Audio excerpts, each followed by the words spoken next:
నేను మీ అందరికీ ఓపెన్ అడుగుతున్నానండి. ఈరోజు నేను ఇదిగో నుంచి వచ్చిన వ్యక్తి కాదనుకోండి, మీ మనిషి అనుకోండి.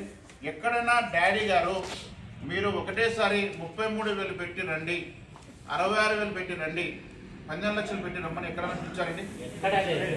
కేవలం ఆయన ఏం చెప్పారు, 500 రూపాయలకు క్రిప్టో కాయిన్ కొనమన్నారు. సార్ కొందరు వాళ్ళ స్వార్థం కోసం చేశారా, ఎందుకోసం చేశారని మనకు తెలియదు. చాలా మంది చేత డబ్బులు పెట్టించి తీసుకొచ్చారండి. అది కరెక్టేనా? కాదు కదా. అది కూడా ఇక్కడ నేను అదే చెప్తున్నాను. మళ్ళీ ఆయన అదే పనిగా మా అందరికీ ఖచ్చితంగా నొక్కి మరీ చెప్పారండి, ఎవరిని కూడా క్యూ లైఫ్లో ఎంపీపీ కోసము ఒత్తిడి తేవద్దండి. మీరు క్యూ లైఫ్ ఎంపీపీ వలన వచ్చే ప్రయోజనాలు చెప్పండి, వాళ్ళకి ఇష్టమైతేనే రమ్మని చెప్పండి, లేకుంటే వద్దని చెప్పండి. ఎవరిని కూడా ప్రెజర్ పెట్టి మీరు వైజాగ్కు రావాలనో, మీరు దుబాయ్కి రావాలనో, ఇంకొకటో కంపల్సరీ ఒత్తిడి తెచ్చి మాత్రం వేపియొద్దని చెప్పారండి. ఇది మీకు కూడా నేను చెప్తున్నానండి.